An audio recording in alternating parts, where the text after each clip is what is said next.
प्रथम website open करा आणि ॲज अ सेंटर तुम्हाला सेंटर लॉग इन करायचं आहे.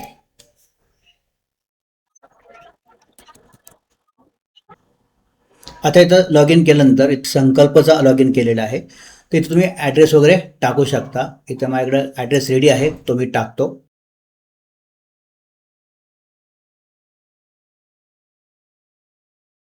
असा पत्ता पुन्हा टाकता येईल. तुमचा मोबाईल नंबर असेल तो मोबाईल नंबर टाका. इथं ईमेल बदलू नका, पण तुला पाहिजे असेल तर ईमेल पण बदलता येईल, काही अडचण नाही आहे.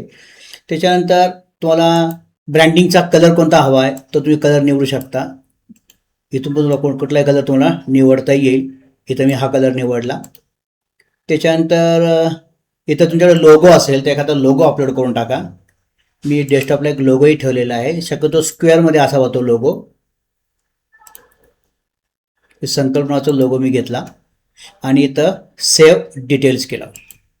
आता तुम्हाला विद्यार्थी जर ॲड करायचं असेल तर ॲड स्टुडंटवर क्लिक करणार. आपण खाली बघणार आहोत. इथं आपण काय केलं, फुल नेम लिहिलं.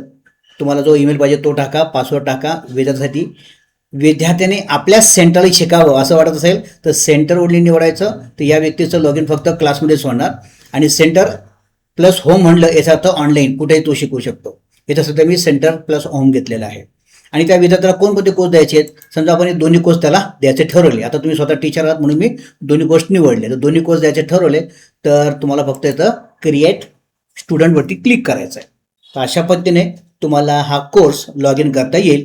बाय डिफॉल्ट तो ब्लॉक असतो, त्याला अनब्लॉक करायचं. म्हणजे आजच्या तारखेपासून त्याचं लर्निंग सुरू झालं आणि पुढील 1 महिना ते लर्निंग चालू राहील असा अर्थ असतो.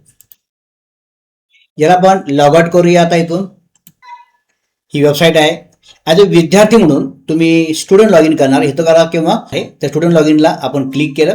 इथं तुम्हाला तुमचा ईमेल आणि पासवर्ड टाकावा लागेल आणि तुम्ही लॉग इन करू शकाल. आता विद्यार्थी म्हणून लॉग इन केले. सुरुवातीला आपण सेंटर म्हणून लॉग इन केलेलं होतं. त्या विद्यार्थ्याला हे कोर्सेस इथं दिसत आहेत. आता तुम्हाला जो AIMLचा कोर्स दिला आहे तो इथं दिलेला आहे. इथून पुढे खूप सारे कॉन्टेंट त्याच्यामध्ये येणार आहेत. सगळे कॉन्टेंट इथंच दिसतील तुम्हाला. आणि तुम्ही नोटीस केलं असेल वरती तुमच्या सेंटरचं नाव येतं आहे, तुमचा लोगो येतं आहे, पत्ता येतो आहे, फोन नंबर येतो आहे. जणू काही तुमची स्वतःचीच वेबसाईट आहे. तर विद्यार्थ्यांना सुद्धा ही वेबसाईट तुम्ही ॲज अ प्रॅक्टिकल म्हणून देऊ शकता. खूप सारे आपल्याकडे कोर्सेस आहेत. हे कोर्सेस विद्यार्थी घरी शिकतील किंवा तुमच्या क्लासमध्ये शिकतील आणि शिकण्यासाठी साहजिकच हे पोर्टल वापरतील, जे पोर्टल तुमचं आहे असं भास निर्माण करतं. आता इथं प्रत्यक्षात शिकायला तुम्ही सुरुवात करा.